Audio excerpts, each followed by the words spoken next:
Pop in, say hi. If you've never come into one of my lives before, I'm Cindy. I explore the inside and the outside. And if you haven't come into one of my Sunday live shows, I think in getting to know me, it is the best place to start. Only because I have the most amazing crew that come and join in on the conversation. They chat more than I do. It's why I call it Chatters Live. And actually, to tell you the truth, in the past 5 weeks, I have kept up on the comments all on my own. Pretty proud of that because I know and understand that it's not always going to be that way. I suspect over the years, people are going to join in and hang out with us. And because they chat more than me, I will eventually, I think, lose my way again in that conversation. But I have such a great crew here. They can keep up with whatever is thrown at them. So if you want to come in, say hi. I encourage you to come and say hi. Hello, Owen. This is Owen. Owen's one of my main moderators here on this channel. He has been with me for over 10 years. He has dabbled in all my content, like all of it, from my written post to my urban explores to my bushcraft videos, my live shows. Oh my goodness, right? The Walk with Me, Cindy Jeans. And if you don't know, like I said, I explore the inside and the outside. And if you'd like to get to know me better, right, and you're not comfortable and come to hang out in the chat, you can spend some time on the main channel, and that will give you a pretty good idea of what I am all about. You know, it's important for us to be social creatures. That's the way that we were made. It's how we've survived as long as we have without going extinct. Not to say that that's not a possibility of happening, right? The world is always changing, but we find ways to connect, to be social, to recognize that we are human. And what a conversation that is today, because I'm online all day long, right?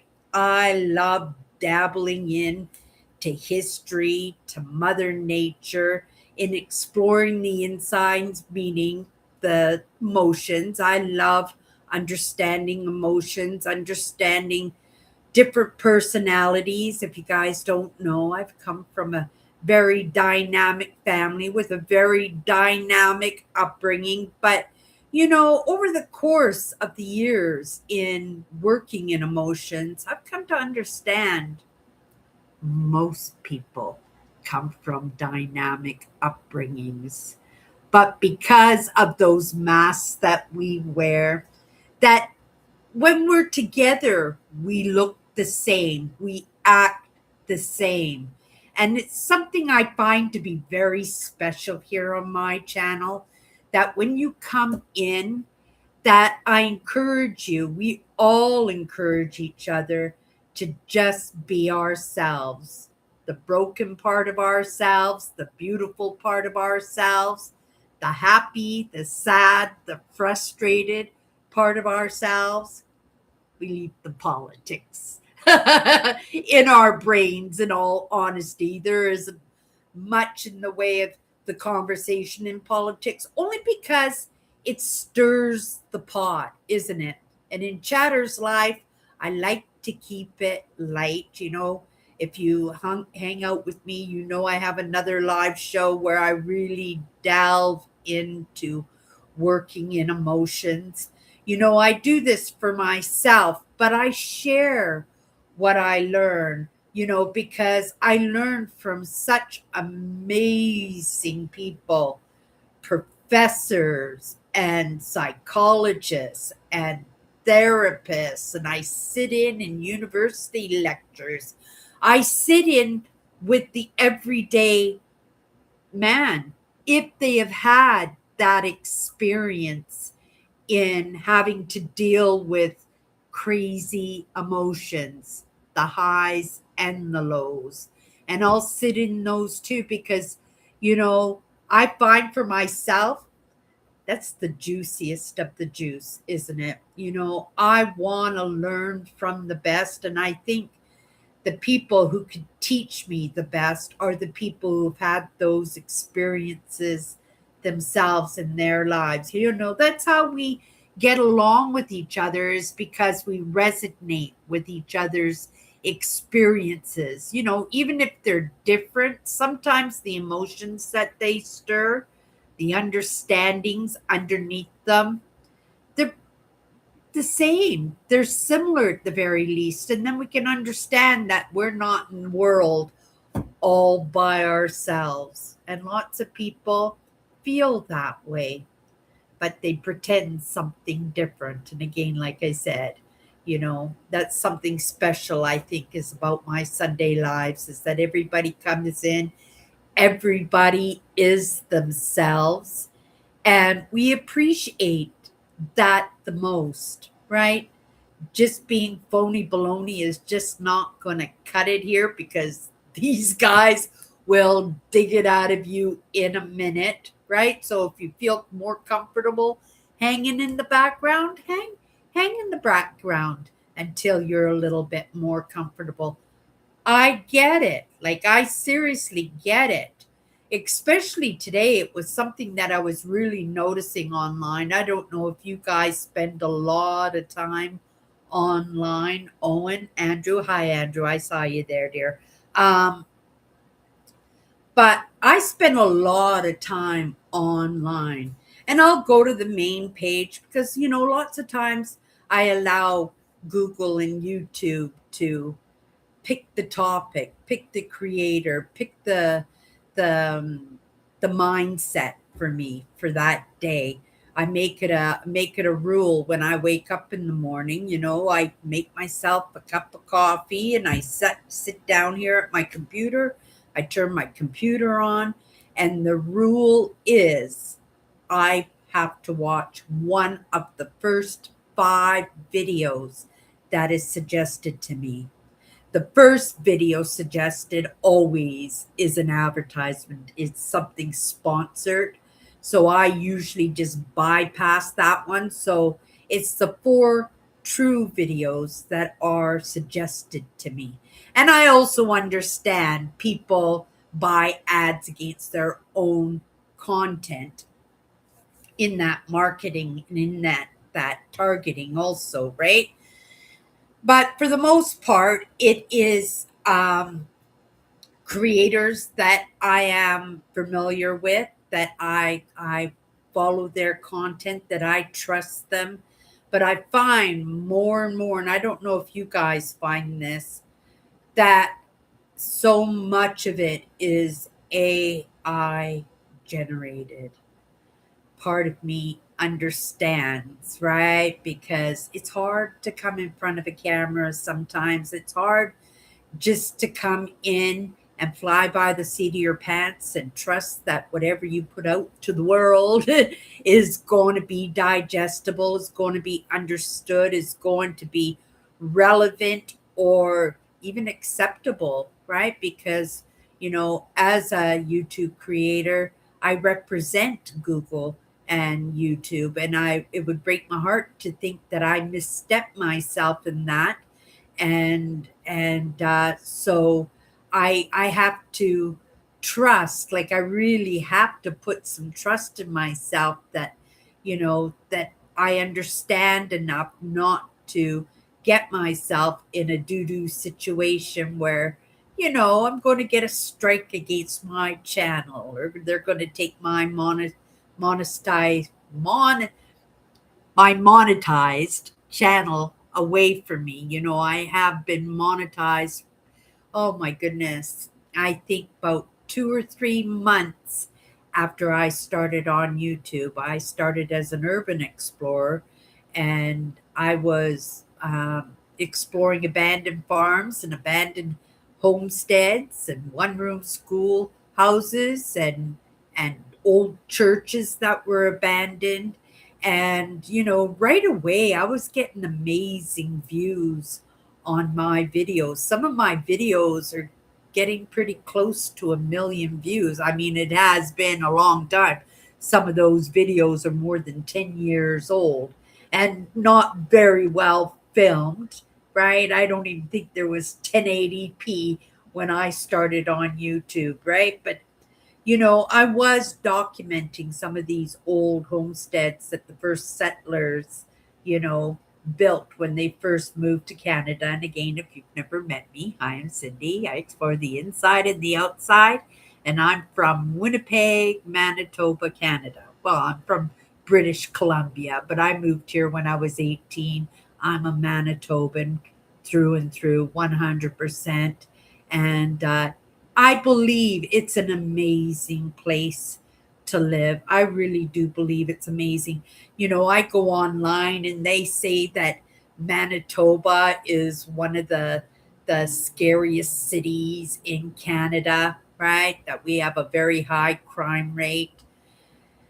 But you know what? In comparison to some of those other cities, we have a lot of freedom here and we have a lot of camaraderie here, a lot of community, a lot of socializing. And, we are one of the five people that we hang out with. And, when you have smaller communities, because this province, I think the city of Winnipeg itself has 500,000 people living in it.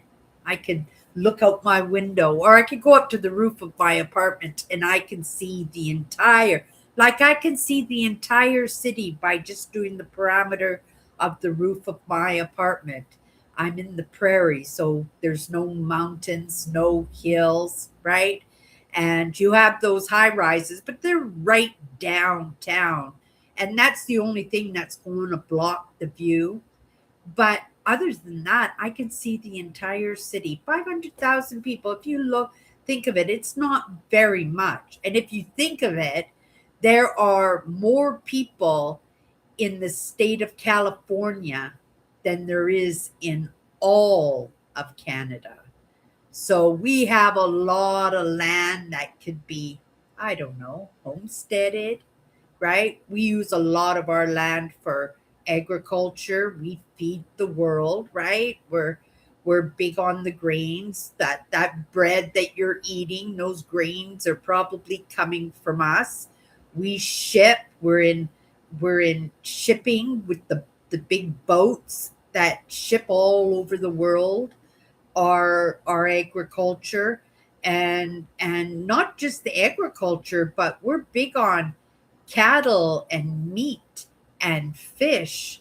This is a beautiful country that we live in, and a lot of it, like I said, is put to use, not necessarily as land that is lived on, but it's land that is worked 100%. So I saw Andrew come in and I saw Kathy come in too. Hello, Kathy. Hello, Kathy.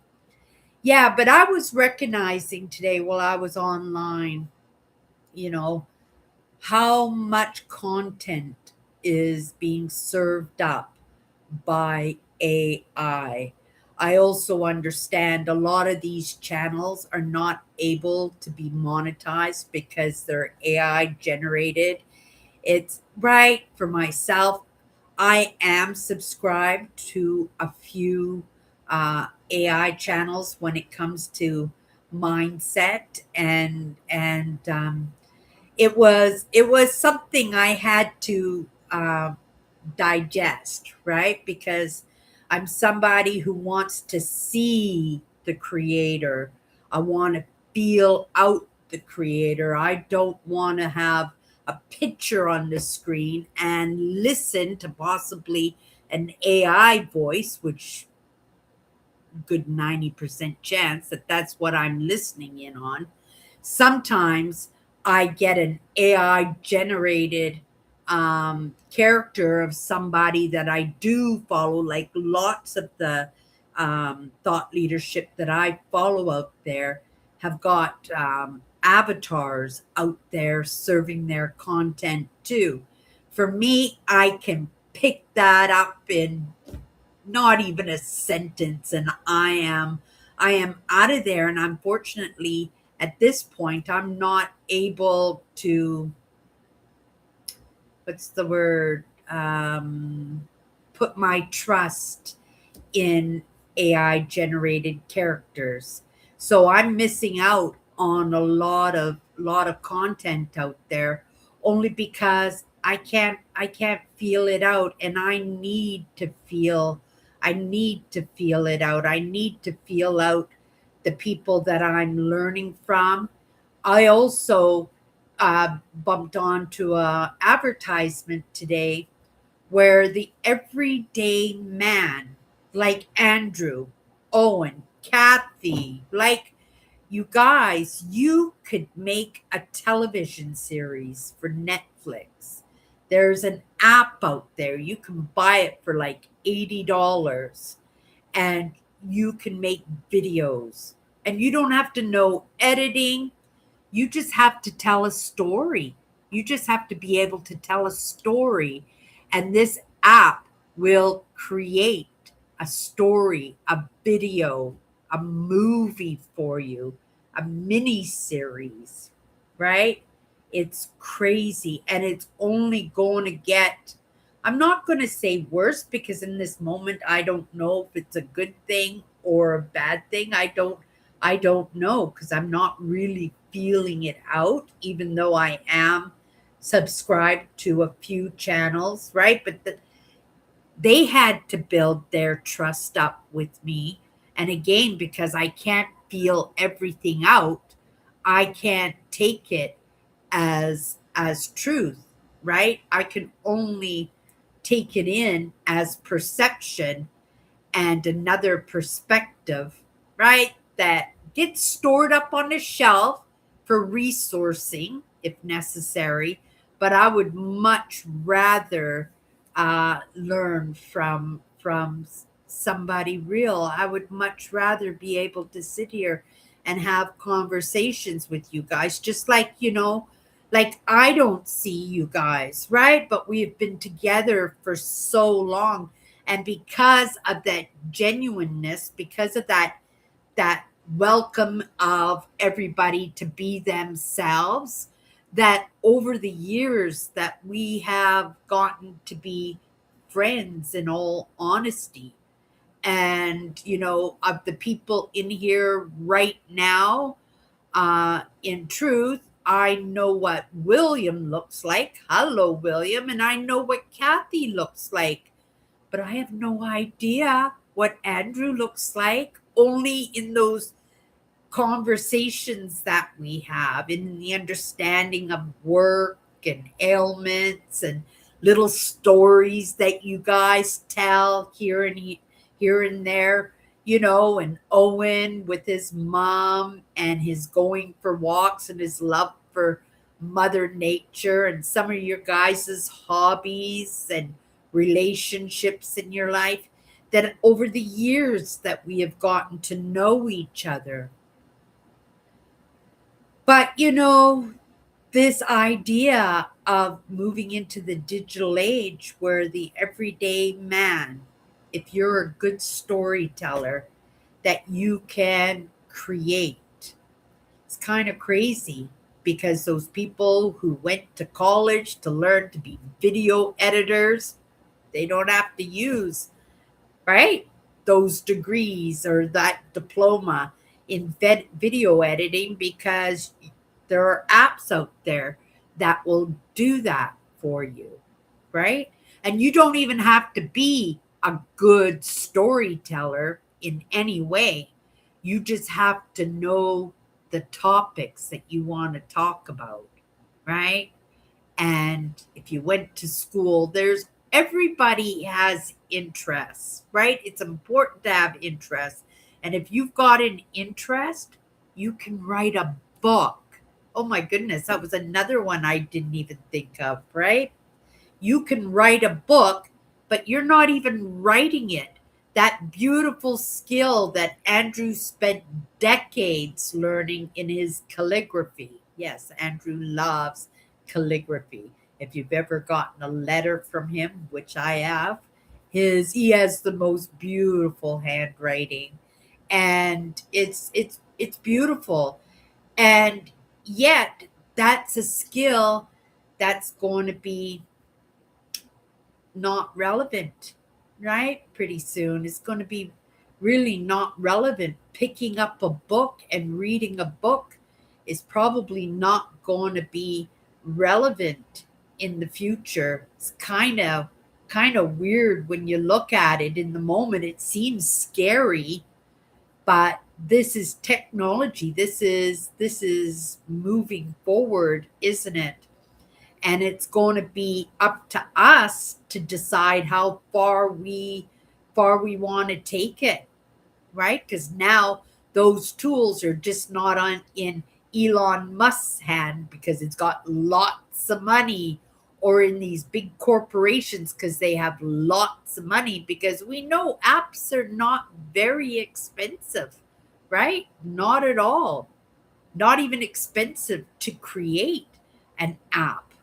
I think even tied up to my Google account, I have something in developing, in coding. I didn't know. I pushed a button. I didn't know what it was. I pushed it. Do you want this? Yes.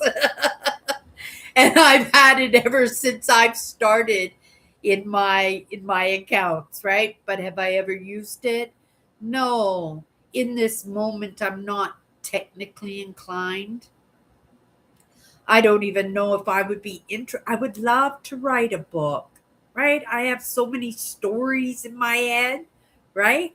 Very creative stories that I just sit here, I got nothing to do, and I'll just, right, work on my story in my brain. I actually even have this one here, which, oh, is that it? Oh, it's behind here. I've got 4 pages of a book, a novel that I wanted to write. Kind of I don't know if it's a biography. It's out there, right? But I started it. I write it, but in the moment it's not relevant, isn't it? Because like I said, these apps can whip up a book in a few minutes, and that's the truth. I worked on my website for 2 weeks. Oh, it was just awful. It was so much work. And once I was in it, I was determined and I was doing okay and stuff. And then I went up to my nephew's. He lives in my building upstairs, right? And I went up to see him and we were talking, just keeping company with each other. And I told him about my website and how frustrating it was working on it. And he says, "Oh, Cindy, I can make you a website." And I says, "Oh, that's nice. I appreciate it, but don't go through the work." He says, "It's no work, Cindy, no work at all." And he says, "Well, I'm just going to go into," he went into my Instagram, my Facebook, and not my Google account, but he went into my Facebook and my Instagram, and he let his computer go into those accounts, and in 13 minutes, because he timed it, in 13 minutes that program that he had built me a website. I just felt like a dummy because I've been working on mine. I wasn't even close to being done. I've been working on mine for 2 weeks, and he had completely um, did me up a website on his computer, and he timed it. It was 13 minutes that it took him to get this website done. And I was dumbfounded. It was beautiful. It made me look like a smarty pants. But you know what? The first thing on that website was the most beautiful quote. I went, Oh my goodness, what a perfect quote for my website. He goes, and then underneath, and it said, by with my name underneath it. Now, what? I've never said that in my entire life. I've never used that quote. I've never heard that quote before. And yeah, he was explaining to me that that's AI. They're so smart now that they go into your content, these bots. They get to know you in just a few minutes. The few minutes they do a draft of whatever they want to do for you or whatever you've asked them to do in the task. And then another few minutes in cleaning it up. And then it's presentable. But I said, that's not me, right? Right? The misspellings are me. Right? I have my own quotes, right? I do. I like quotes too. I was brought up on quotes. My dad absolutely loved quotes. And something I picked up off of him, and of course, being in the mindset networks, I right, everybody's got a quote for something. So it's just seemed reasonable that I would appreciate quotes too. And actually I used to use the quotes in my Instagram, and when I was doing some copywriting, right? When I was learning to, and I'm still learning. The past few weeks now I've been writing on Instagram again. And one time I just copied and pasted because I was a bubble brain that day, and I left it for too late at night, so I didn't have a choice. But since then I have been making new posts, and I used to write numerous times a week, and I was so determined in that not giving up, you guys. Sometimes I would be up till 2 or 3 o'clock in the morning. I could barely read. I couldn't see. I couldn't keep my eyes open anymore. But because I had that rule for myself that I had to finish my post before I went to bed, that and you get writer's block when you write. That's another thing with AI. AI, you don't get the writer's block, do you? Because the computer does it for you. Let me come down here in the comments. But again, hi Kathy. Hello Andrew, Owen, William. Thank you so much, guys, for coming in here. Let me see. Um, oh my goodness, Tammy's in here. Hello, Tammy. Okay, let me come up here because I'm falling behind in my comments here. Um, Owen, I heard that when the SS United States is sunk for a reef, oh, they are going to make a reef. There will be no publicity. Not sure of the details, but apparently extremists opposing the sinking have been causing trouble. But you know what?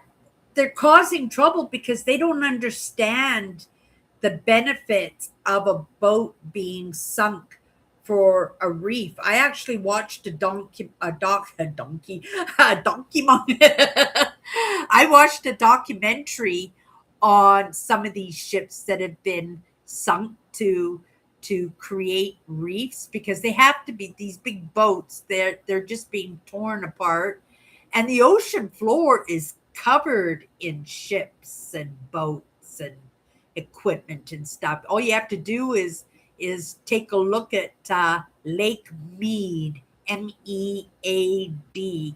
It's a lake in the south, and it is drying up. It dried up a couple of years ago, then it filled up with the rains. So last year there was a lake again, not very high, but there was a lake again. But this year it dried out again, and they are finding everything: boats and mechanical pieces, skeletons, right? All kinds of stuff. But with the ships, when they sink the ships, it's so good for the ocean floor, right? Providing safety for smaller fish, so the larger fish can't get them. It's becoming covered in food source and algae and stuff, so there's a food source.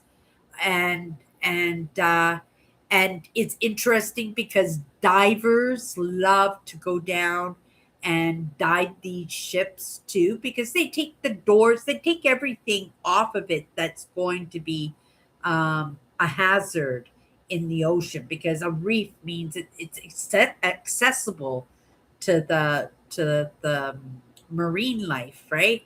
But I watched a documentary. It was so interesting. It really is. But I don't understand why there won't be any publicity on it, because it seems like, you know, with a name like SS United States, it was probably a very important ship at one time.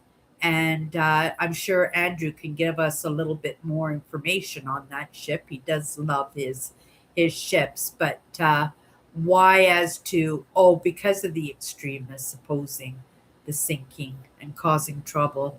Yeah, but it's because they're not knowledgeable in the subject, right? They're just thinking of oil leaking from the tanks and polluting the water, and right, and that's not the case in any way. And when people don't have that intelligence and they demand to have a say, I mean, it is free rights. What is that?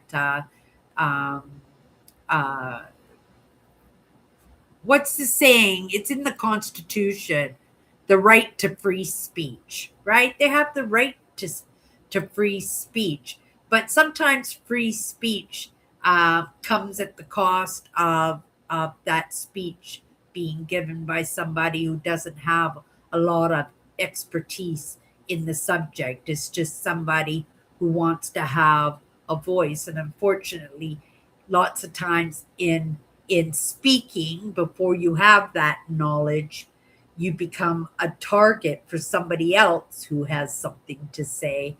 And it causes aggression, doesn't it? It causes conflict in that. Everybody deserves to have a voice, but if you don't have something nice to say, right? Don't say anything at all. I don't know about that one. I'm thinking about it now. My mom used it all the time, right? All the time. It was a way to keep peace in the house when the kids were fighting, and right, and telling on each other and stuff. It was just something to keep us in line, right? To stop them from having a headache or getting on her nerves or something.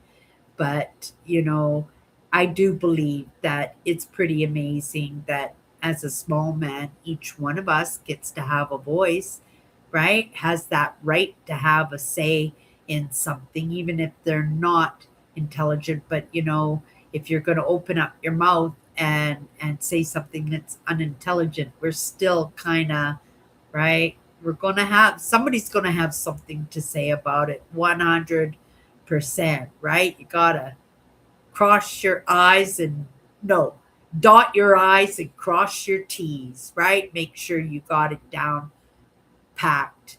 Uh, Same here, Cindy. I quit watching one channel because of the theatrical AI voice over the use of dozens of video clips.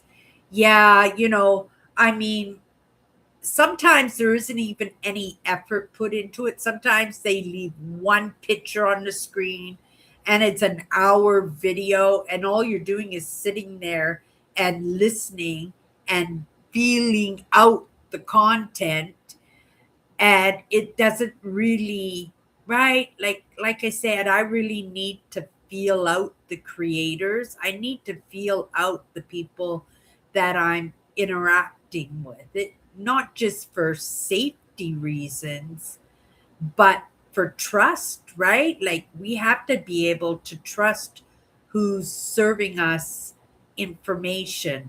And the way YouTube is right now, I'm going to say one out of three, 1 out of 4 videos are AI generated, or at least partially AI generated. It's so accessible. And like I said, also, I get it, right? Because it took me so long to come in front of the camera, and being somebody who wanted to have a voice or had something that they wanted to say, I didn't have a choice, right? There was no AI generational stuff that I could just pick up on and hit a button and there it was, right? And now that I've been in it for so long, I don't think I would present my content in any other way. And you guys know I'm a realist, so I have that aspect of myself too, that, whatever I put out there, I want it to be real. And also in that connection to Mother Nature, that how do you get that experience through just one picture and then letting somebody talk you through a trail walk or a campground or a beautiful lake or stunning mountains? Like, it's not possible, but these things can be AI generated, can't they? Right? They can take content from other places. That's why these channels are losing their monetization, right? Because it's nothing that is creator generated. And for myself, that's super important, that how do you build trust, right? How do you build trust? How do you get your message across to people without it being real, without it being genuine? And again, we're not looking at it right now, but generationally, you're giving permission to others to do that, right? Which might be okay, because it might be the only reason that they're not having a voice online is because they're afraid, right? That they're scared. But it is in that practice, it's in showing up and letting the mistakes show, flubbering over yourself, putting your foot in your mouth, right? Sometimes, but just doing it anyway until you're comfortable in doing it, right? But creators are creators. I'm just thinking, like I could easily, put a picture just a little up on the screen up here somewhere. I could put a little picture of one of my abandons or something as I'm doing my live show. Would that contribute to what I'm putting out there? I don't know. Somebody might say, nice picture, right?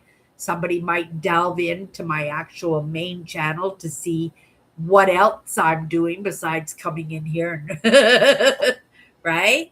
So there could be some benefits in that, but I'm a unique. We're all uniques. And I think, if we don't appreciate somebody who's using AI generated content, then that's just not going to be for us, right? We don't have to be in there. We don't have to sit there and take those lessons, or, right, or listen to that perspective for somebody's storytelling.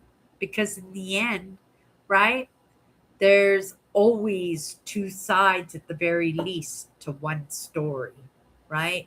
And each one of us has a different perspective to things, right? So it wouldn't be fair, especially if there were different characters. And then you got to think of that too, right? If you're bringing somebody else, even for myself, I try to be very careful about, who I talk about. My sisters, I get their permission. You don't hear me talk too much about my youngest sister, Carolyn, because she specifically told me to leave her out of the videos, right? So I do. I don't tell stories about my youngest sister just out of respect because she asked me to. My other sisters, right? They're little it girls, in all honesty.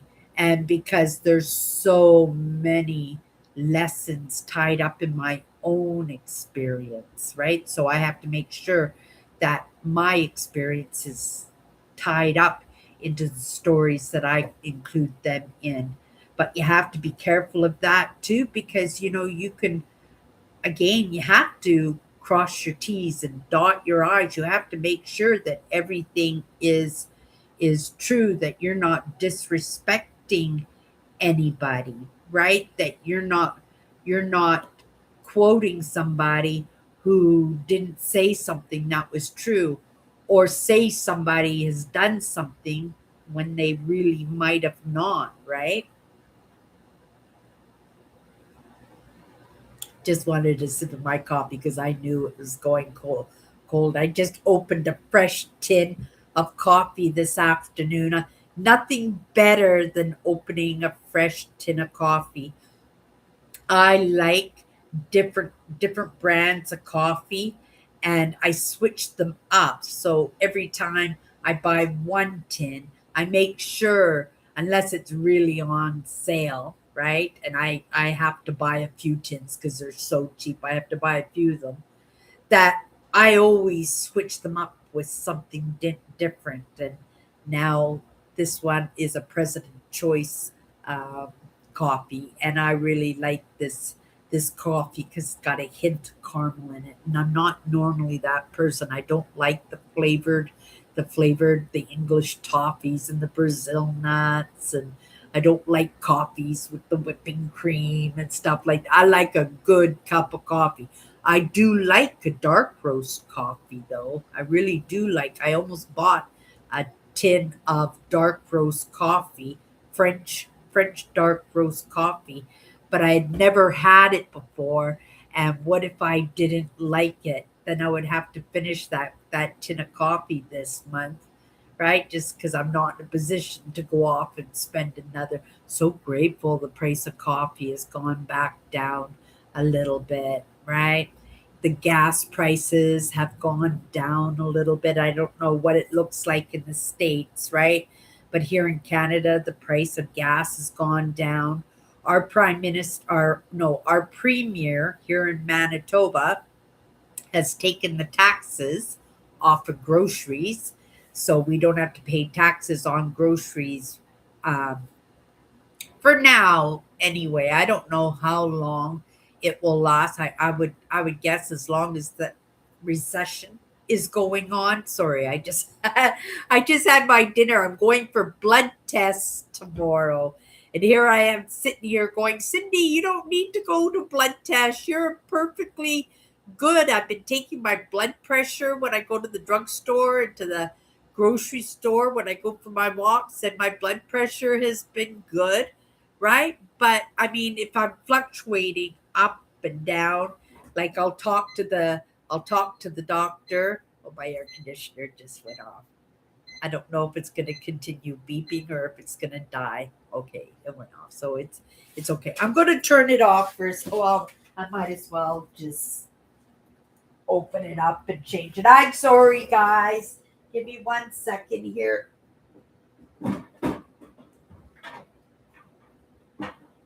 Ah, okay.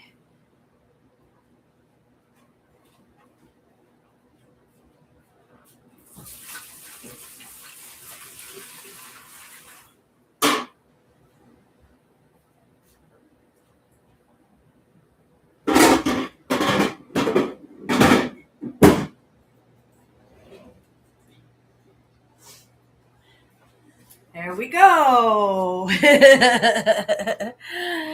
I'm back.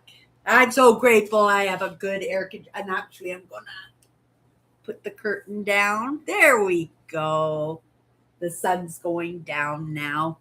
So I don't need that shining in my eyes, right? Then you guys could see me too. But let me come down in the comments here. Um, yeah, the voiceovers. But, as somebody who is very much a feeler in conversations and in the content that I take in, I can spot them right away, and I'm not interested in AI generated content because what first thing that comes into mind is that phony baloney quote on that website that my nephew built for me. Right? I never even quoted it, and there was a quote by me. Was the first thing you saw on the first page. It was a really nice, interesting quote. Something that I wish I was smart enough to have written, but it wasn't. It wasn't mine. Right? It wasn't mine, and I don't want to misrepresent myself in any way, and that's the truth, right? So in the moment, right, I'm not picking up any more AI generated content creators. And when I'm saying that, I just picked up a new one this week. He's a AI generated psychologist, right? I don't know what he is. Because he touches on a lot of things: conspiracy theories, psychology, spirituality, mindset.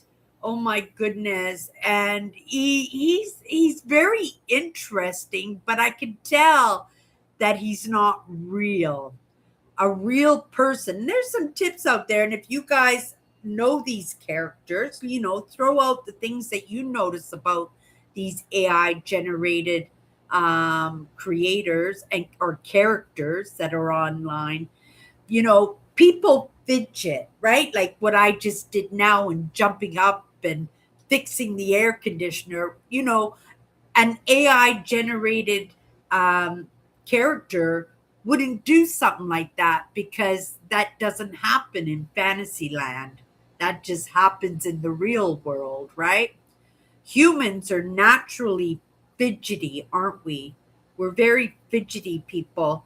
So when you don't see, you see something just like this, and it's like from the beginning of the video to the end, there's not even smiles, they're just a straight monotone, right? That the lighting, sometimes around the head, sometimes you see things flicker. I watch, oh, there's one gentleman out there. I don't see him. Bruce Lipton. He does it all the time where he'll sit in his house somewheres or in a chair, but his the side of his head is all warpy and waving and stuff because he's moving. He's not sitting still.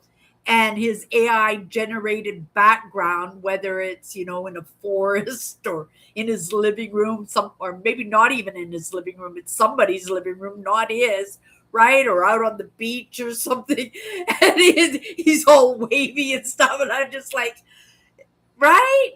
He could be sitting on the toilet. You wouldn't know. You wouldn't know where he is because he's got some kind of AI generated background. I only used him as an example because I'm not normally in those videos either, right? If you're not brave enough to show me your mess or to show me your eclectic, right? I want that genuine. And we're going to have to find a way to be able to move into that a little bit better, because it's, as social beings, we need that, don't we? In order to connect with each other. We really do. We need that to trust. We need that to be able to visually feel each other out in that relatability, right? We don't want to learn from something that's basically a machine, right? And be forced to take that as a truth. And I'm saying that even though I think I am subscribed to 4 AI generated content creators. But in saying that, I have to say one of them goes for drives. And so even though he's not on the screen, his voice is there, and he's just driving in the city. I don't know where, somewheres in Eastern Europe, I would assume Russia or one of those Slav countries, right? I try to find, names on trucks or street names and stuff so I can research where he's actually from, but I haven't had any luck. I think it would be good for me because then it would make him more human than he is. But that's what he does. So the screen, I guess what he call is he's using his dash cam, right? And he's talking in the background. Another gentleman will have a picture up and then he'll have those like emojis of like little cartoon animals he'll put up on his screen, and then he'll put a picture of himself holding a pencil or reading a book or something. So visually, I know what this gentleman looks like, but it's only a picture that he's kind of inserted into another picture that's covered in emojis. And then again, he is talking. But I subscribe to them because I feel them out, right? And it's AI generated, but I feel that connection. I feel that resonance in that. And I try very hard not to subscribe to those channels at all. But like I said, in saying that, I did subscribe to a new gentleman. I think I've been watching his content now for maybe a couple of weeks, but it's very good, right? That psychological, the mindset, he helps in people who are empaths and highly sensitive. He keeps it pretty clinical, and that's the good thing about it. It's not personal, right? It's just information. So if you can take it as that, I guess it's digestible, and you can always check it out with Gemini or Chat GPT just to confirm whatever's coming across is true, because most of these channels, like I said, if they're AI generated, and they have to declare it's AI generated, if you go right underneath where the description is or the title of the creator, when you look at the video, it will have the AI, and it'll have a circle around it. So that's how you will know if you're not good at picking up the AI generated characters or channels, you can just look for it. And also YouTube requires these channels to state. So if you go into the descriptions and the learn more, uh, they have to declare it that the content is AI generated or partially AI generated. So keep that in mind too, right? Not to say not to subscribe to them, not to watch them, right? Because like I said, lots of people have a hard time coming in front of the camera. Like they have been so broken in their lives that they just don't want to be seen anymore. My mother, you could not take a picture of her. Oh, she'd knock that camera right out of your hand, make you go flying right up against the wall, right? She did not like her picture taken.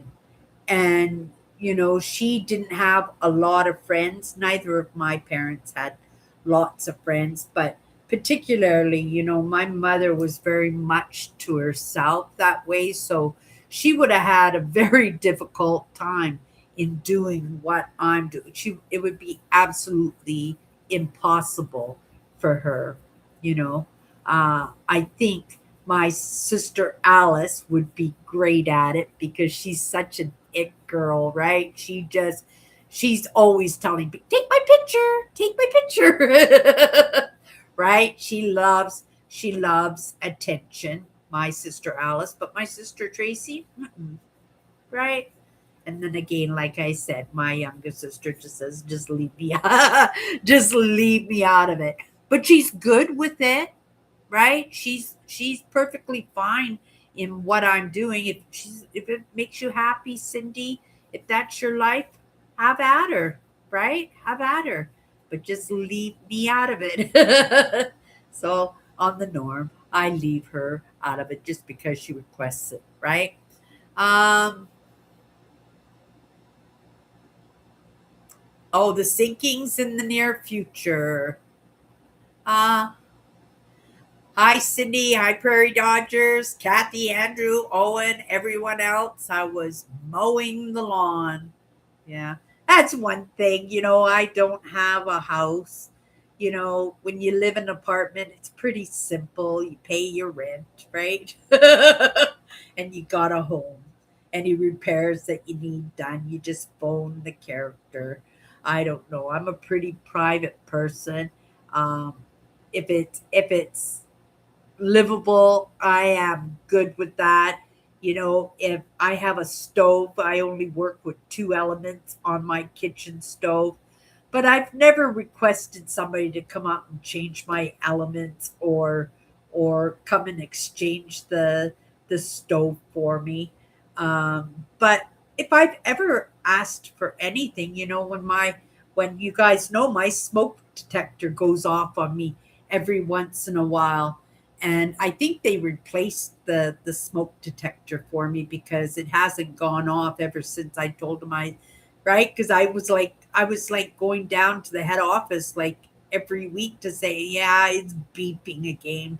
And I'd have to put toilet paper in my ears so I could go to bed at night because it would just go beep, beep, beep all night long, right?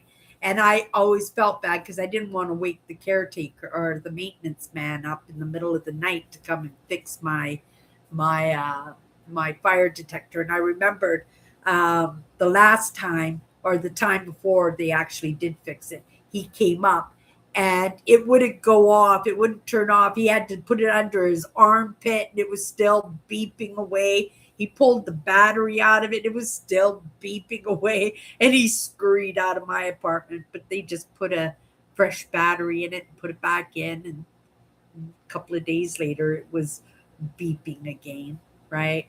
I don't know if you guys have those laws when you own a home in the states, whether or not you have to have smoke detectors and what's di- carbon monoxide detectors. It's the law here if you live in a house or an apartment. If you live in a house, you have to have more than one. I don't know how many rooms you have to have them, but if you live in an apartment, it's the law. You have to have a carbon monoxide detector and a fire detector. Um, the only good picture of me was taken over 10 years ago, but maybe I can get something new to you, Cindy. Oh my goodness. It's been so long, Andrew. Right? I have a picture of what you look like in my mind from the stories that you've told me. And if you sent me a picture, right? It's like when you read a good book and then you decide to go to the movie and watch the movie and it's the characters all look different than what you had in your mind, right? It would freak me out to see what you really look like, Andrew. Definitely send me a picture if you've got a picture of yourself, if you want to send me a picture. But just to let you know, I'm going to be very, very, very surprised because I know you're not going to look anything like what I've got you imagined in my head. I know it for sure. I think with all of you guys, right? I do know, like I said, I know what Kathy looks like. I know what William looks like. I saw a picture of Owen. He did a YouTube video one time, but that was a very, very long time ago. So I've kind of forgotten what Owen looks like, right? But then again, if he sent me a picture, I would be right. I would be shocked because I've all got pictures in my mind of all of you. Yeah. But that's the great thing, that we're able to connect that way just in the comments. But again, it took years, didn't it? But maybe not because I have this idea now of what Tammy looks like. Tammy is in my What's My Good Cheer. Every live show, she's there with me. Actually, Kathy came into my live show and What's My Good Cheer yesterday, which was really nice to see you, right? And yet I get Earl and Eugene come into my What's My Good Cheer podcast, which is the Monday to Friday show, and only every once in a while they show up here. And actually, Melvin showed up um, uh, yesterday. He popped in, and that was really nice because again, Melvin only pops in every once in a while just to say hi and tell me what his good cheer. He usually gives me whatever his good cheer is in the past, right? Um, oh, is it Father's Day today, Tammy? Oh my goodness. Happy Father's Day, everybody. Oh my goodness. Even if you're not a father, right? You may be a father figure to somebody in your life, right? And that's the truth. Yeah, amazing. Yeah, happy Father's Day to everybody. Happy Father's Day to my father, right? He was a good dad. He was not perfect, but I think very few dads are perfect, right? And you got to trust that the good in them is a reflection on you because we get to pick. It's in our own choices to be like our parents, right? And even my mother, who I didn't have a strong relationship with, right? Some of her traits I much appreciate, right? She taught me how to make bread. I make the best bread ever, right? I make the best bread ever. Oh, I got my grape juice here. Let me have a sip of my grape juice. Mm, love it. Except my diet Sprite is a little flat because I haven't been drinking it, so it went a little bit flat. But it's still tasty. I'll get another 2 liter of diet Sprite tomorrow when I go for my blood test. I'll stop off at the grocery store. Yeah.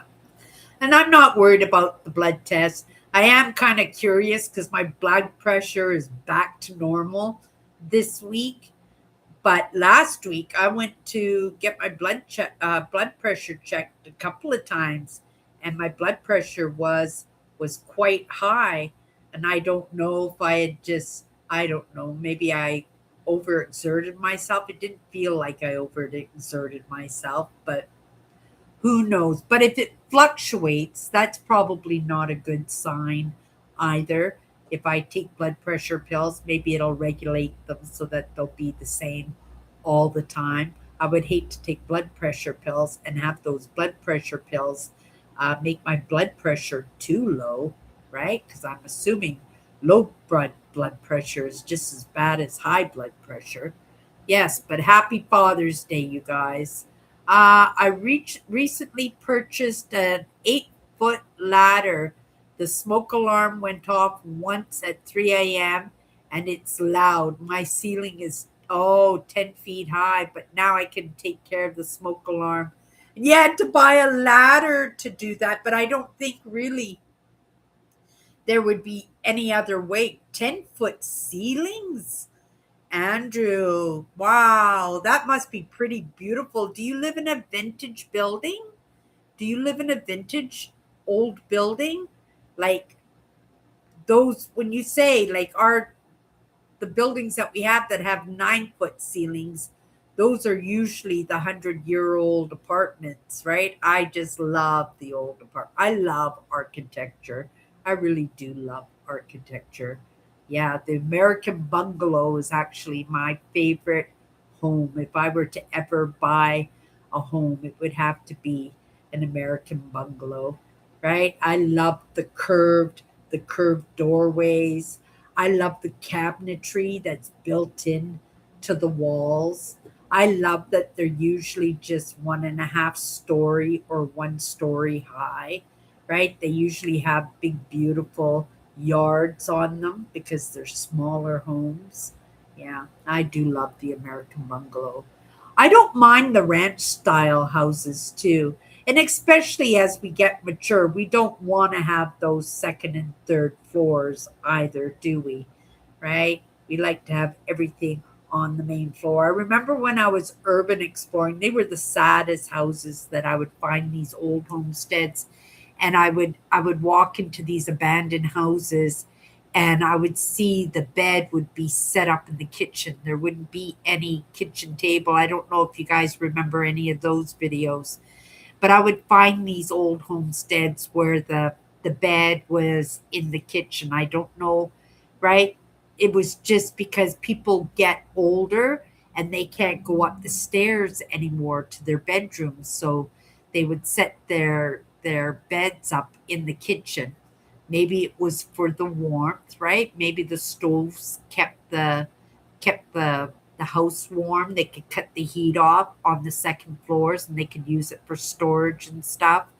But it used to make me sad because when I go into those buildings, I always imagine somebody who wasn't able to get up the stairs to go to their own bedroom. So they set up a bed in the kitchen. But oh, a few of my explorers, I found those beds in the kitchen. It was really sad. Um, This is Kenya, Africa. Oh my goodness. We got somebody from Africa here tonight. How cool is that? Welcome, welcome. The world indeed is a global village now through the help of social media. Isn't that amazing? I watch the dancers all the time, especially the children, and they do these line dances in Africa, and they're very, very popular on Instagram and on Facebook in the shorts, even on YouTube shorts. They're very, very popular. I love it because it gives people an opportunity to be reflective in how other people live in other parts of the world, you know, and it gives us an opportunity to be grateful for what we have. And also, right, we live this close to each other, right? We live this close to each other now. And it's so important that we understand that it takes all kinds to make the world. And the more that we connect, right, the more we can get along with each other. I think this is how we're going to end wars, right? There is too much conflict out in the world right now. And because we are this close, like, you got to imagine that there are kids out there that don't have anything, right? They'd have absolutely nothing, but they have a phone, right? Somebody's given them a phone, or they got a job and they earn the money to get a phone. And so they are on social media and they see the abundance out there. They see the fancy cars and the fancy houses and the lots of money. And you know, we have to remember not all of that is true, right? Not all of that is true. But because we wear these masks and because we don't have that respect for other people who might not, you know, have anything, and yet, we don't have anything either, and yet we pretend that we do, right? And that could be agitating for people, and especially if they can't get out of a situation that they're in. They can't move, they can't find those great jobs, they can't travel the world, right? They can't buy the fancy clothes and the fancy cars. And it could be heartbreaking for people, right? Even devastating to some people, right? And that resentment, right? Resentment sits in, and it might be something they're seeing that isn't even true. It's just somebody wants to puff themselves up like they are somebody and they have something. But thank you so much. This is Kenya, Africa. Thank you so much for coming into my live tonight. I appreciate that. Um, Taking care of business. Cindy, Andrew says, I'm one of those people who doesn't age well. I've gained weight in recent years, but still look haggard. Right? I don't know. I don't worry too much about my looks anymore. There, like I said, there used to be a time when I wouldn't even go to the grocery store without slathering on the makeup. I don't wear makeup at all. I haven't worn makeup honestly in years. I would if I was going to a wedding or right, something special, but right. I have interest that doesn't require me to dress up for it, right? Yesterday, I was telling Tammy today, she commented on one of my videos last night, and I was just telling her, I says, I didn't even get out of my pajamas. I don't, Saturdays, I'm not online. I'm online, but I'm not online myself. I'm not coming in front of the camera. I'm not doing a podcast. I'm not doing a live show. So yesterday, I didn't even leave the house. In fact, I didn't even get out of my pajamas yesterday, right? So whatever I woke up in, I went to bed in last night and then woke up this morning, had my shower, threw my stuff into the laundry and put on fresh, right? But it's something that I do appreciate is having that Saturday for doing whatever I want. Sometimes I fill it up with, visiting or window shopping or going for a walk, right? Getting chores done and stuff. But for the most part, right, I can do with that day with whatever I want. And there's no pressure. And I look at the clock, I notice because I'm like, my body is on a clock. Like every single morning, I wake up 1 or 2 minutes before my alarm goes off. It's so strange. Like my alarm goes, I open up my eyes, and I lay there. As soon as I barely have done my morning yawn, my my alarm goes off at 7 o'clock. It's just like my body is on a clock. On Saturdays at 8:30 in the evening, I am clock watching for 9 o'clock. And I know I'm not going live, but I can't help it because that's what I do during the course of the week. Is at 8:30 I start looking up at the clock to see if it's time to go live yet, right? And whether or not I'm in something. Usually I'm in something. I try to finish the content that I'm in before I go live, but quite often I've still got 5 or 10 minutes left and I just put it on hold. But during that whole time I'm looking up, so I'm not really paying attention the way that I should. And I miss quite a bit because I'm being distracted because I'm watching what's going on with the clock because I know I've got to go live. I find I do that a little bit on Saturdays, but when I do that, there's a sense of, oh, right, I don't have to go live tonight. I can just continue on with this, right?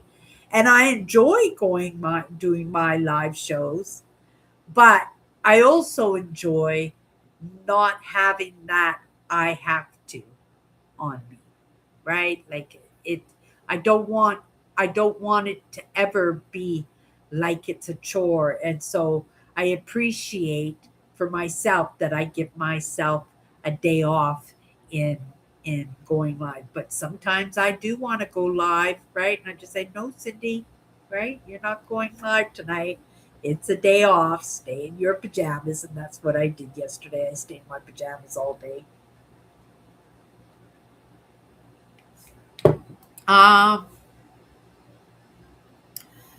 Andrew says, my building went up in 2000. These efficiency apartments are rectangular, and I'm guessing the ceilings are high because a regular ceiling height might be oppressive in a long, not square room.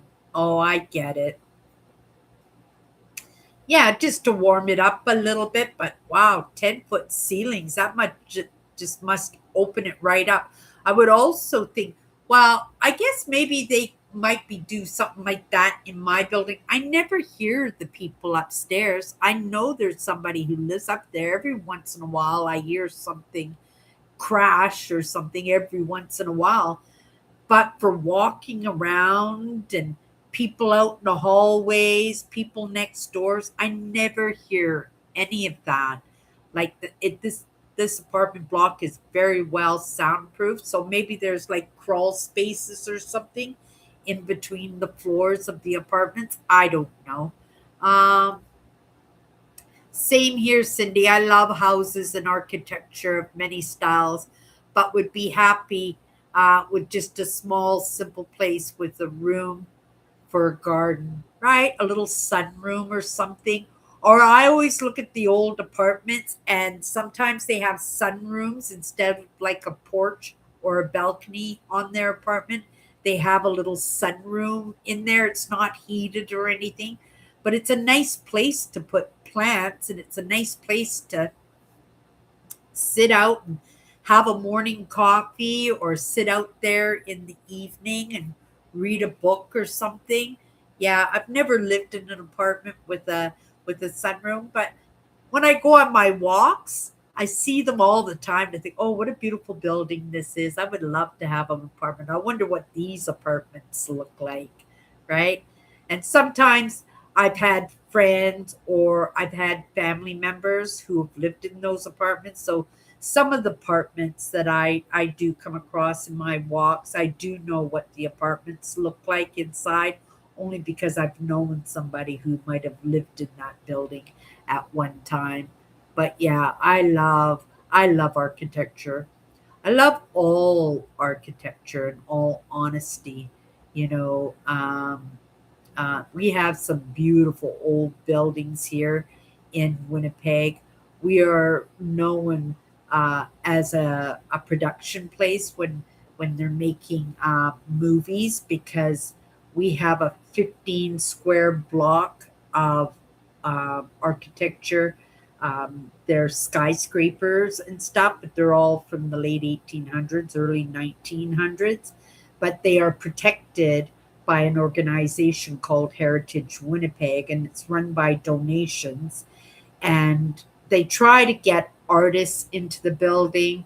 Sometimes they turn the buildings into apartments or condos and stuff, but they would very much like to have businesses in there. It's how they save the buildings.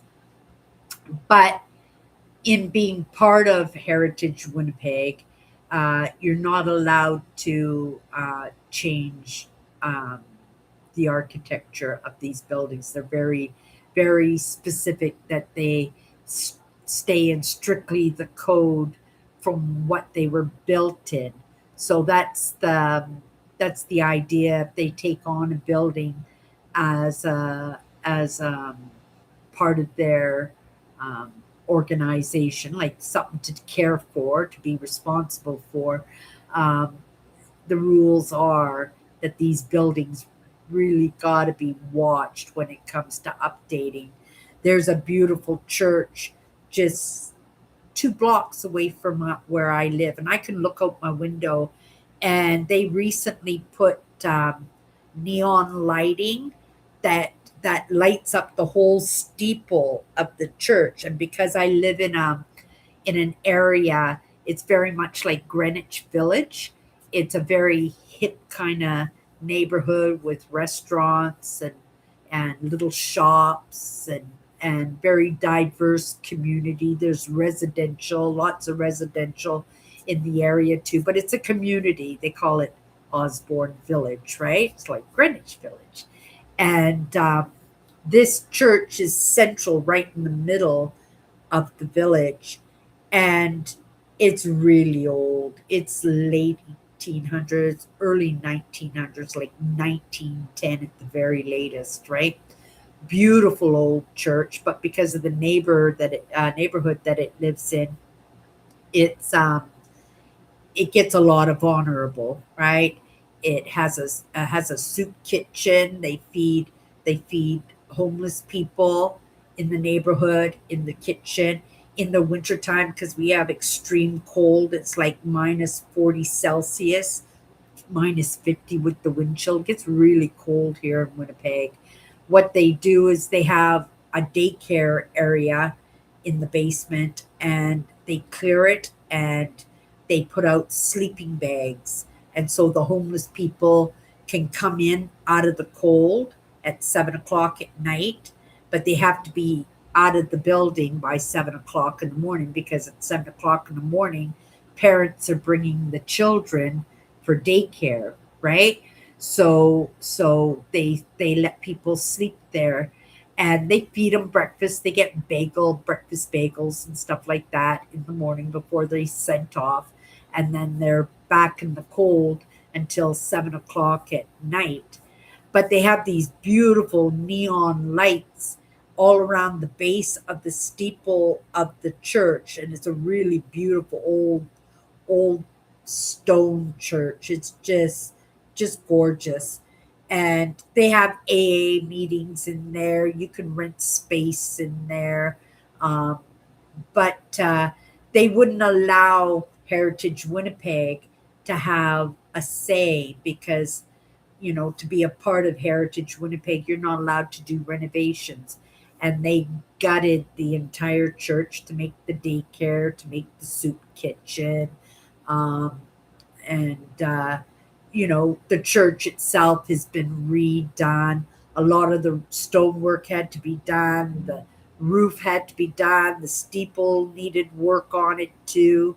But they modernized it. It still looks like the old church, but the old church wouldn't have color changing neon lighting on its steeples. And I sit here sometimes at night and I stare at that steeple from my chair. I can see it very, very well. It's just beautiful. And they change the lights on the steeple every couple of nights. One night it'll be blue, one night it'll be pink, one night it'll be green, and it's just really quite beautiful. But they wouldn't have been able to do any of that work if they had registered the building with Heritage Winnipeg.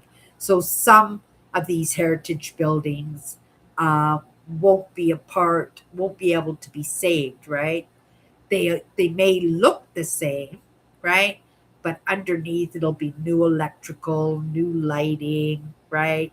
Uh, Rooms will be gutted, floors will be taken out, parking spots will be put in, and it will look different. And I'm not saying that's good or bad. I think it's absolutely amazing. I was a part of Heritage Winnipeg for many years. I would do, the tours of the, Doors Open Winnipeg. They do it a couple of times a year where they'll open up the buildings, the abandoned buildings, and some of these old churches that are still in use. And they'll give tours and tell stories of the history of the churches and stuff. So they call them ambassadors. So I was like an ambassador, and I got to see some really, really amazing um, churches and buildings. Like, I went into the archdiocese in St. Boniface, and I opened up a closet door, and it was a stairwell that had been shut down, and it was where they hid Louis Riel. You guys would know, maybe you know who Louis Riel is, but he was a Métis, and he was part of the government, and they were after him because he was fighting for the rights of the Métis, and the Métis were the Scottish and the French indigenous who had gotten together and had babies, right? Or the French and the indigenous who got together and had babies. And they called themselves Métis. They didn't call themselves indigenous. They didn't call themselves white. They were just their own community, and they fought for their rights. And in the end, right, Louis Riel was executed, and but you know we try to make right our wrongs. I mean, when you kill somebody, you kill somebody. You can't go back there and take that back, right? But you can honor them and you can try your best to make up and do retribution. And it was kind of cool that where they hid him, because he actually had to go down to Minnesota or Montana, and he lived there for many many years, because if he had come back into Canada, right, they would have hunted him down. Eventually things got so bad up here that they went down there and they pleaded with him to come back and help them to negotiate so that they'd be able to keep their lands and stuff, right? And in the end, yeah, it was a bit of a disaster. But the French archdiocese, which was on the other side of the river, hid him in the church, and I actually saw where they hid him. And when I looked in there, everything had cobwebs. All Nobody had even opened up that door in decades. And it didn't even look like a door, in all honesty, because it looked like one of those little cabinets that you drop your ironing board. They're usually in the kitchens, and you drop your ironing board out of them. It looked like that, and I opened it up, and I could see there used to be a door to the actual building, to the outside of the building, right there. But then there was a stairwell going up to another part of the upstairs, but it was all blocked off, and inside it was just dust and cobwebs, and it was so cool. It was super cool. But there were lots of neat buildings. I did an old fire station, and it doubled as the prison at one point. And I went into the cells, like after like the people who came to tour the building weren't allowed to go in and see them because it was their storage room, right? But after the presentation of letting people tour the building, the main person who was running um, that tour took me down to the storage room, and I got to walk into all the cells, and I got to see everybody who had carved their names or penned their names into the walls. I got to see the little cubicles, the little prison rooms, and they were little, like they were so tiny, like a closet almost. And this is where the prisoners stayed. But it was the fire station too. It was utilized as the fire station and and the and the prison. Oh, and they took me into the old fire hall and let me look at the old fire engine. They had an old fire engine from the early 1900s. Andrew, you would have thought that was super cool too. But that was the experience. I just love the old bill. Oh, and I did the train station too. I did that one. That was amazing to go in and see and tour. And it was kind of neat because he put me on the spot to present the story of the train cars, and I didn't know he was going to do that.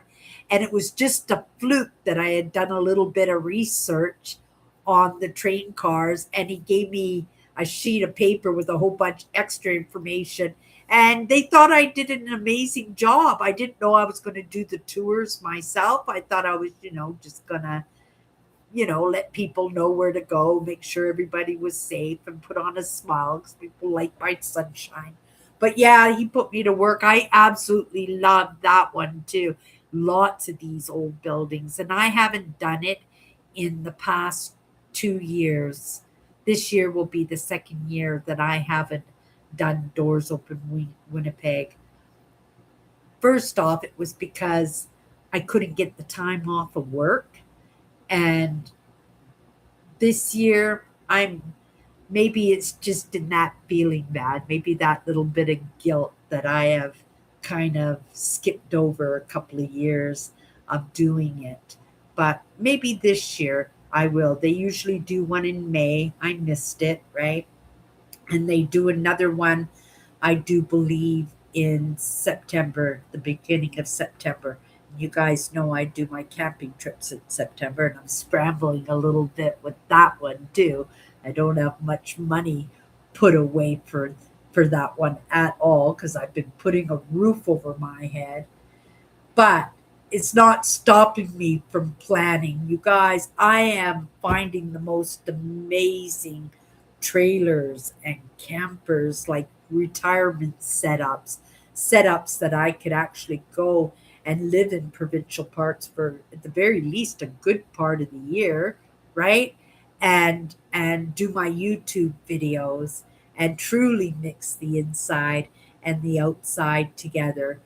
But, in finding the trailers, I'm finding good vehicles too to tow these trailers. I don't know how it's going to come about, but I have faith. I'm trusting. It's part of my lessons to practice in that affirmations for what I want. And I'm happy if it's a small trip this year, it's a small trip, but I'm going to put something together. But the idea is to practice in those affirmations of what I truly want. So, I've got my itinerary all written out of all the campsites and campgrounds I want to go visit, right? Of course, I want to go to Thunder Bay, and I want to dig for amethyst. It's a tradition with me, and that's something that I want to do again this year, right? And at some point, I want to do a retreat where I could put a small group together. We could go camping, right? In group campsites and have a retreat together and spend some time uh, being out at the dig and dig for amethyst and really have a really amazing experience in that. And that is definitely doable too. But it's right, it's in those goals, and it's you don't think about what you don't have in the moment. You just have to put one foot in front of another till something meets you halfway or an opportunity comes across your path, and then it happens, right? I have faith. I believe. Okay. um oh my goodness, I gotta catch up here, you guys. My building went up in 2000, efficiency apartments, rectangular. I'm guessing the ceilings are high because of a regular ceiling height might be oppressive in a long, not square room. I read that one already, but it already left my brain as fast as it went in. Keeping the congregation from doing what the congregation is supposed to do. I love old architecture as well. Would love to go to Europe to see some of the really old buildings. Wouldn't that be amazing, Kathy? Oh my goodness. If you ever plan a trip to Italy or something, or Portugal or Spain, oh, I would love, right? I would love to go. It would be so much fun. But yeah, I would love to go to old Europe and really immerse myself, right? To go see Leonardo da Vinci's ceilings, right? In the cathedrals. Oh my goodness, I couldn't even imagine, right? Couldn't even imagine. We got a lot of history in my family, right? And I would think it would be pretty cool to maybe stand in some places that maybe my ancestors might have stood in. Uh yeah, cool. Tammy says, I love old churches too. The architecture is beautiful on some of them. Yeah, you've been into a lot of my Urban Explore videos recently, right? And I was really happy to hear how much you liked the Ukrainian Greek Orthodox church that I explored, that abandoned church that I explored, because that was my favorite churches of all the churches that I did. That was so cool. Such a great experience that one was. Um, I've read about some people who have lived abroad ocean liners. Oh yeah, I heard that as they retire, they use their pensions and they buy places buy spots on the liners. That would be pretty cool, Andrew. And you love the ships. I couldn't do that. I couldn't do that, right? I don't want to be on the ocean anymore. I do go out on the lakes in my dinghies and stuff, and I did have a motorboat, right, at one time. Um,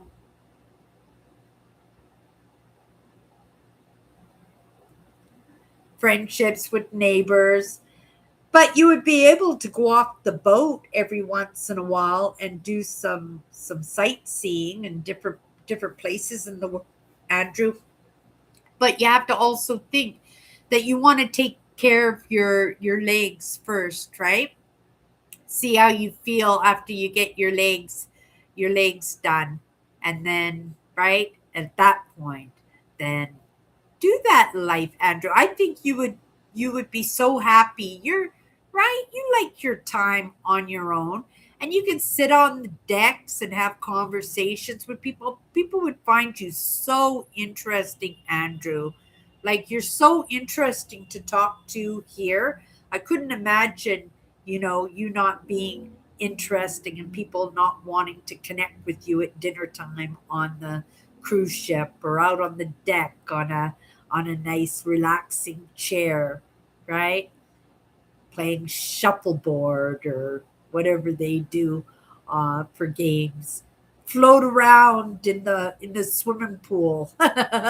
Can't see you going down a water slide, but maybe. um, I know it will, Tammy. I know it will. Uh, okay, you guys, I made it all the way down to the end tonight. 8 minutes past 9.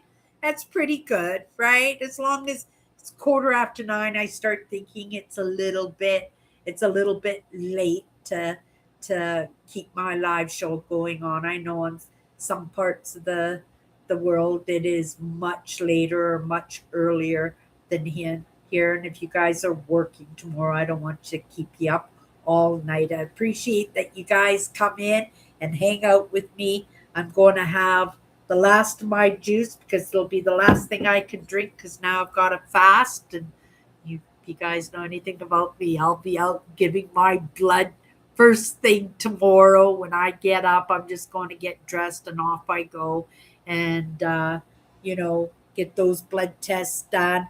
Very grateful. I got a family doctor, so I was pretty proud of myself that I kept my word to do that. She was a very, very nice lady, too, and she seemed very interested in what I do on the side, right? And when she gave me a physical, like she just did a light physical on me, nothing deep, because she wants to wait until the tests and stuff come back before she gets into the other stuff.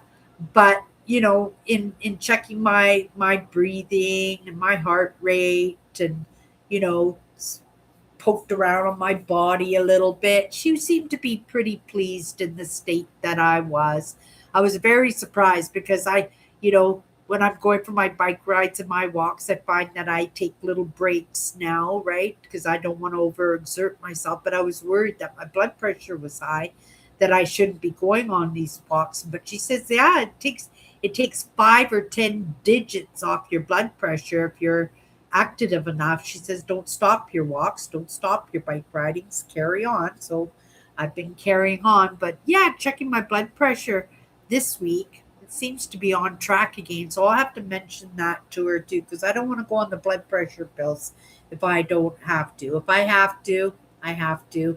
But if I don't have to, I don't want to. Right? Go for a walk, Cindy. Meditate. That's what my last doctor would say when anything was wrong with me. Right? And it always worked. I never meditated, but I do the contemplation. The contemplation is my meditation, and it's something that I can do because I am on my own so much. So I'm not being distracted by others and in conversations and stuff. So contemplation is almost like meditation. And when I walk the trails and connect with Mother Nature when I go for my walks, right? That's like meditation too. Okay, you guys, that's it for me tonight. I'll be back tomorrow for What's My Good Cheer. If you guys want to come in, hang out with me, 9 p.m. Central. If not, you guys know I'll be back here on Sunday night. You guys have a great night. Thank you, everybody. Oh my goodness, David Lopez came in tonight. I was just thinking about you. Was it earlier this week? I was thinking about you. I was remembering the name that you said that that guardian angel, my name of my guardian angel. So I Googled him to see if he was somebody in the Bible, and he turned out that he was somebody in the Bible. It was a little bit of a I like to Google. I like to Google, right? Okay, you guys. That's my good cheer. Thank you everybody for coming in tonight. Take care.